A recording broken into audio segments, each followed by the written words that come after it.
Hello friends, இன்றைக்கி நம்ம பார்க்க போகிறது ஜாப்பனீஸ் அனிமி சீரீஸான பிளாட்டினம் அண்ட் சீசன் 1 எபிசோட் 19 தான் இன்னைக்குள்ள வீடியோவில் பார்க்க போகிறோம். இந்த எபிசோட் கொஞ்சம் ரொம்பவுமே குழப்பமாக போக ஆரம்பிக்கும். இதில் எக்ஸ்பிளைன் பண்ணியிருக்கிறதெல்லாம் பாதி பேருக்கு புரியாமல் கூட இருக்கலாம். எனக்கே சில விஷயங்கள் கொஞ்சம் குழப்பமாக தான் இருந்தது. எனக்கு புரிஞ்ச லெவலுக்கு நான் உங்களுக்கு எல்லாத்தையும் தெளிவாக எக்ஸ்பிளைன் பண்ண ட்ரை பண்ணுறேன். சரி வாங்க நம்ம வளவலன்னு பேசாமல் இன்னைக்குள்ள கதைக்குள்ளே போகலாம். இன்றைக்கி நம்ம பார்க்க போகிறது பிளாட்டினம் அண்ட் சீசன் 1 எபிசோட் 19.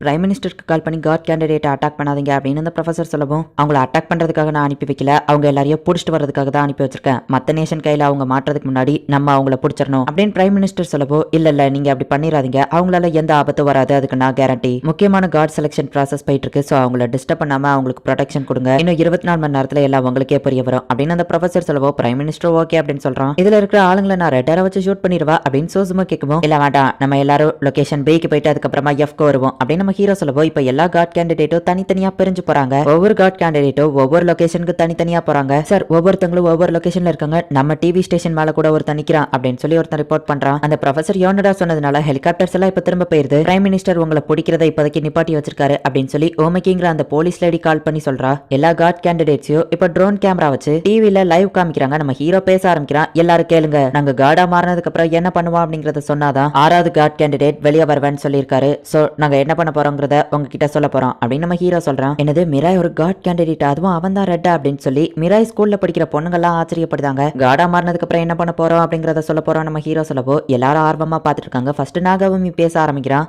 நான் காடா மாறினதுக்கு அப்புறம் சூசைட் பண்றதுக்கு எல்லாருக்கும் ஃப்ரீடம் கொடுப்பேன், வழியே இல்லாத ஒரு சாவை கொடுப்பேன் அப்படின்னு நம்ம சொல்லவோ, வழியே இல்லாம சாகிறதா இருந்தா நான் இப்பவே சாக தயார் அப்படின்னு கூட்டத்துல ஒருத்தன் சொல்றான். நிறைய பேர் வந்து வழியே இல்லாத ஒரு சூசைட கொடுக்குற ஐடியா நல்லா தான் இருக்கு அப்படின்னு சொல்லி நாகவமியை பாராட்டுறாங்க. இந்த உலகத்துல யாருமே வேலை பார்க்க தேவையில்லை, ரோபோட்ஸ் அண்ட் ஏஐ தான் நமக்காக வேலை பார்க்கும். ஆனா ரோபோட்ஸ் நமக்காக வேலை பார்க்கும்போது எப்படி நம்ம ரிச்சா மாறுது, அந்த கேள்விக்கு எனக்கு பதில் தெரியல. சோ யாராச்சும் கண்டுபிடிச்சீங்கன்னா சொல்லுங்க, அதனாலதான் எனக்கு காட் கேண்டிடேட்டா மாறதுல விருப்பம் இல்ல அப்படின்ட்டு மாதிரி சொல்லவோ, இவங்க இதை சீரியஸாவே எடுத்துக்கிட மாட்டேங்கிறாங்க அப்படின்னு மக்கள் சில பேர் சொல்றாங்க. நான் காடா மாறினதுக்கு அப்புறமா என் ஃப்ரெண்ட்ஸ் கூட ஜாலியா விளையாடணும்னு நினைப்பேன். எக்ஸாம் ஸ்கூல்னு எதுவுமே இருக்கக்கூடாது, ஏன்னா சின்னதா ஒரு தப்பு பண்ணா கூட எல்லாரும் கிண்டல் பண்றாங்கன்னு சொல்லுவோம். ஆமா அப்படின்னு சொல்லி மத்தவங்க எல்லாம் அவனுக்கும் ஆதரவு கொடுக்குறாங்க. இப்போ வரைக்கும் இவங்க பேசினது எல்லாமே அவங்கள பத்தி மட்டும்தான் பேசிட்டு இருக்காங்க, இந்த ஹியூமனிட்டியோட ஃபியூச்சரை பத்தி யாரும் பேசல அப்படின்னு சொல்லி ப்ரொஃபசர் யோனடா வருத்தப்படுறான். இந்த வேல்டையே நான் ஒரு கேமா மாத்திருவேன், எல்லார் கையிலயும் ஒயிட் ஆரோஸை கொடுத்துருவேன் அப்படின்னு சொல்லி சூசுமோ சொல்லவும், இந்த எல்லார் கையிலயும் ஒயிட் ஆரோஸா, அதுதானே கொல்லக்கூடிய ஆரோ அப்படின்னு சொல்லி எல்லாரும் பாக்குறாங்க. நான் காடா மாறினா என்ன பண்ணுவேன், அதுக்கு என்கிட்ட ஆன்சர் எதுவும் இல்ல, நான் அப்படி யோசிச்சதோ கிடையாது. ஆனா ஒருவேளை நான் காடா மாறினா எல்லாரும் சந்தோஷமா இருக்கிற ஒரு உலகத்தை நான் கிரியேட் பண்ணணும்னு ஆசைப்படுறேன் அப்படின்னு சாக்கி சொல்றா. இப்ப நம்ம ஹீரோ வந்துட்டு நான் எதுவுமே பண்ண மாட்டேன் அப்படின்னு சொல்லவும், அந்த ப்ரொஃபஸரே ஷாக் ஆகுறான். அவன் மட்டும் இல்ல, எல்லாருமே ஷாக் ஆகுறாங்க. சரி ஃபர்ஸ்ட் லொகேஷனுக்கே வாங்க அப்படின்னு சொல்லிட்டு இப்ப எல்லா காட் கேண்டிடேட்டும் ஃபர்ஸ்ட் லொகேஷனுக்கே ஒன்னா வந்து நிக்கிறாங்க. ரெட் அவன் தான் எல்லாருக்கும் லீடர்னு நினைக்கிறேன். அவனோட கொள்கைக்கு நான் துரோகம் பண்ற மாதிரி எதுவும் பண்ணக்கூடாது, நான் எக்ஸ்பிளைன் பண்ணா அதை அவங்க புரிஞ்சுக்கிடுவாங்களாங்கிறது கொஞ்சம் டவுட் தான் அப்படின்னு சொல்லிட்டு இப்போ அந்த ப்ரொஃபஸரும் அந்த லொகேஷனுக்கு போறான். ஓ நீ தான் 6வது கேண்டிடேட்டா அப்படின்னு எல்லாரும் பார்த்துட்டு இருக்காங்க. ஹே ப்ரொஃபசர் யோனடா, இது நீங்க தானே, நம்பவே முடியல, நான் உங்களோட புக் எல்லாம் படிச்சிருக்கேன், உங்களோட ஒரு பெரிய ஃபேன் அப்படின்னு சொல்லி நாகோமி சொல்றான். 1 செகண்ட், அதோட வேல்யூ என்னன்னு தெரியுமா? எப்பவாச்சும் இந்த பூமியை உங்களோட விங்ஸை வச்சு எத்தனை முறை 1 செகண்ட்குள்ள சுத்தி வரலாம் ட்ரை பண்ணி பார்த்திருக்கீங்களா? ஃப்ரீயா இருந்தா ட்ரை பண்ணி பாருங்க. அந்த ப்ரொஃபசர் பேசுறான். இது ப்ரொஃபசர் யோனடா, இவர் 2 நோபல் பிரைஸ் வாங்கியிருக்காரு, நேஷனோட ஒரு ஹானரபிள் சிட்டிசன் அப்படின்னு சொல்லலாம், smartest person in the world அப்படின்னு சொல்லி இவருக்கு ஒரு டைட்டில் கொடுத்திருக்காங்க அப்படின்னு சொல்லி நியூஸ்ல சொல்றாங்க. ஆமா நான் தான் ப்ரொஃபசர் யோனடா அண்ட் நானும் ஒரு CAT candidate, next CAT selection process பத்தி பேசுறதுக்காக தான் இங்க வந்திருக்கேன் அப்படின்னு யோனடா பேசுறது கேட்டுட்டு, அப்படின்னா நீயும் அவங்கள ஒருத்தனா அப்படின்னு பிரைம் மினிஸ்டர் ஷாக் ஆகுறான். இவர் ரொம்பவும் புத்திசாலி, இவர் தான் நெக்ஸ்ட் காடா மாறணும் அப்படின்னு சொல்லி மக்கள் எல்லாம் ஆரவாரம் பண்றாங்க. இந்த ட்ரோன்ஸ் நம்மள சுத்து போடுற மாதிரி நீங்க 5 பேரும் சேர்ந்து என்ன சுத்து போடுற மாட்டீங்களே அப்படின்னு அந்த ப்ரொஃபசர் கேட்கவும், அப்படிலாம் எதுவும் பண்ண மாட்டோம், நம்ம இதை பேசியே தீர்த்துக்கிடலாம், நம்ம வேற எங்கேயாச்சும் போலாமா அப்படின்னு நம்ம ஹீரோ கேட்கவும், இல்ல நான் பேச போறத எல்லாருமே பார்க்கணும், இந்த உலகம் ஃபுல்லாவும் பார்க்கணும், காடுங்கிற ப்ராசஸ் பத்தி நீங்க எல்லாருமே தப்பா புரிஞ்சிருக்கீங்க, ஆனா மெட்ரோபாலமன் அவன் ஒருத்தன் தான் கரெக்டா புரிஞ்சிருந்தான். ஏஞ்சல் காட் இந்த கிரேச்சரை பத்தி மக்களுக்கு அவ்வளவு ஈஸியில புரியும்னு நினைச்சீங்களா அப்படின்னு சொல்லி அவன் கேட்டிருப்பான். நீங்க என்ன சொல்ல வரீங்க, காட் இல்லன்னு சொல்ல வரீங்களா அப்படின்னு நம்ம ஹீரோ கேட்கவும், நான் அப்படி சொல்ல வரல, காட் இருக்கதா செய்யறாரு, ஆனா மக்கள் நினைச்சுக்கிட்டு இருக்கிற அந்த காட் இப்போ இல்ல, இப்போ நம்ம பார்த்துட்டு இருக்கிறது ஒரு ஃபேக்கான காட். ரெட் நீ காடா மாறினதுக்கு அப்புறம் எதுவோ பண்ண மாட்டான்னு சொன்னியா, அது ஏன் அப்படின்னு ப்ரொஃபசர் கேட்கவும், மக்கள் இண்டிபெண்டா இருக்கணும்னு நான் நினைக்கிறேன், ஹெவன்ல இருந்து நான் அவங்கள இன்டைரக்டா கண்ட்ரோல் பண்ணா அது கிட்டத்தட்ட நான் அவங்கள அடிமையா வச்சிருக்கிற மாதிரி தானே அப்படின்னு நம்ம ஹீரோ கேட்கவோ, கரெக்டா சொன்னேன், அப்படின்னா இந்த வேர்ல்டுக்கு கடவுள் அப்படிங்கிற ஒன்னே தேவையில்லாத ஒண்ணுதான், அப்படின்னு ப்ரொஃபசர் சொல்லவோ எனக்கு புரியுற மாதிரி சொல்றீங்களா அப்படின்ட்டு மாதிரி கேட்கறா. முதல்ல எது கிரியேட் ஆச்சு, ஹியூமன்ஸா இல்ல காடா அப்படின்னு சொல்லி கேட்கவும், காட் தான் ஃபர்ஸ்ட் கிரியேட் ஆனாங்க, அவங்க தான் ஹியூமன்ஸ் கிரியேட் பண்ணாங்க அப்படின்ட்டு மாதிரி சொல்லவோ, இல்ல தப்பு, 13.8 பில்லியன் இயர்ஸ்க்கு முன்னாடி யூனிவர்ஸ் கிரியேட் ஆச்சு, 4.6 பில்லியன் இயர்ஸ்க்கு முன்னாடி எர்த் கிரியேட் ஆச்சு, அதுக்கப்புறமா எர்த்ல தண்ணி கிரியேட் ஆகி அப்படியே ஒவ்வொரு உயிரினங்களா வந்து கடைசியில மனுஷங்க கிரியேட் ஆனாங்க. மனிதர்கள் வேட்டையாடுறதுக்கோ அக்ரிகல்ச்சர் பண்றதுக்கோ கத்துக்கிட்டாங்க.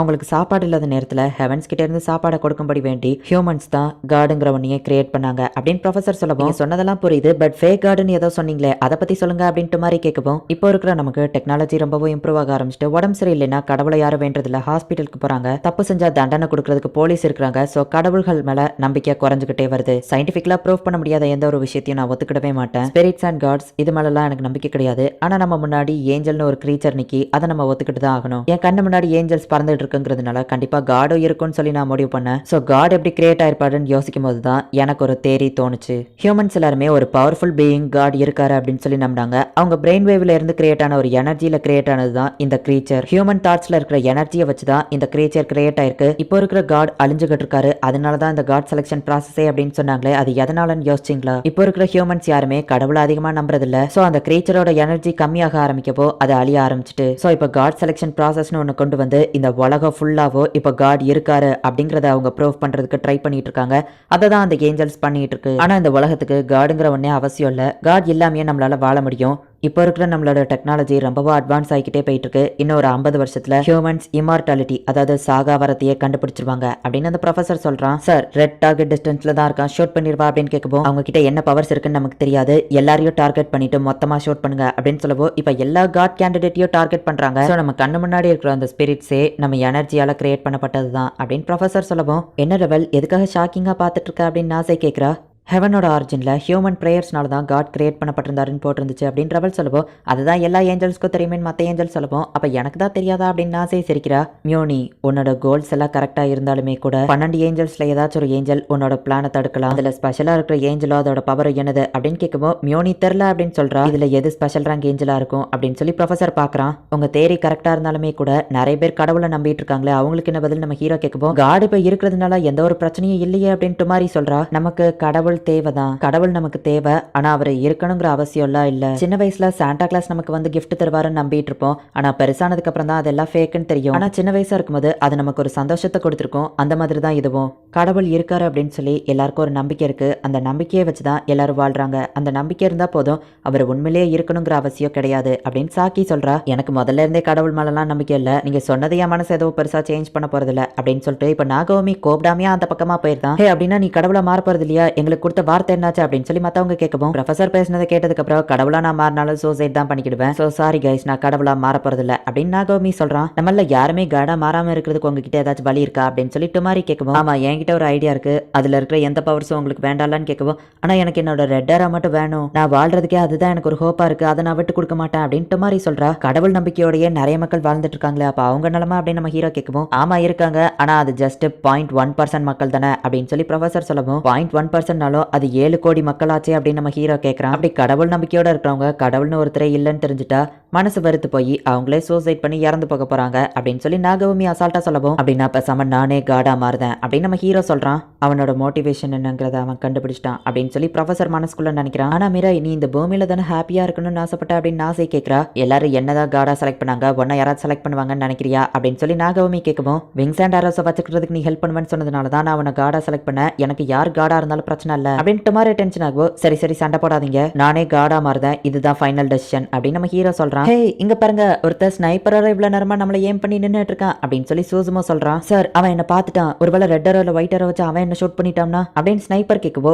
ரெட்டை மட்டும் நீ ஏம் பண்ணு அப்படின்னு சொல்லி எவனோ ஒருத்தன் சொல்றான். நம்ம ஹீரோ வேண்டாம் இங்க வந்துரு அப்படின்னு கூப்பிடுறான். என்னது ரெட்டை மட்டும் ஏம் பண்ணணுமா அப்படின்னு சொல்லி சூசுமா பேசிட்டு இருக்கும்போதே டக்குன்னு சூசுமாவை ஷூட் பண்ணிடுறாங்க. நம்ம ஹீரோ ஷாக் ஆகுறான். சூசுமா கீழே வளரான். இந்த இடத்துல இந்த எபிசோட் முடியுது. ப்ரொஃபசர் யோனடா ஒரு பக்கம் வந்து குழப்பிட்டு இருக்கான். காடா மாறுறான்னு சொன்ன நாகவுமி இப்ப மாற மாட்டான்னு சொல்லிடுதான். நம்ம ஹீரோ கடைசியில காடா மாற ஒத்துக்கிட்டுதான். செவனேன்னு இருந்த சூசுமாவை இவங்க ஷூட் பண்ணி கொண்டிருந்தாங்க. என்ன நடக்குது அப்படிங்கறத நெக்ஸ்ட் எபிசோட் பார்த்து தெரிஞ்சுக்கோங்க. அண்ட் உங்களுக்கு இந்த வீடியோ பிடிச்சிருந்தது அப்படின்னா லைக் பண்ணிட்டு அப்படி மறக்காம நம்ம சேனலை சப்ஸ்கிரைப் பண்ணிருங்க. தேங்க்யூ ஃபார் வாட்சிங். பை கைஸ், நெக்ஸ்ட் எபிசோட்ல மீட் பண்ணலாம்.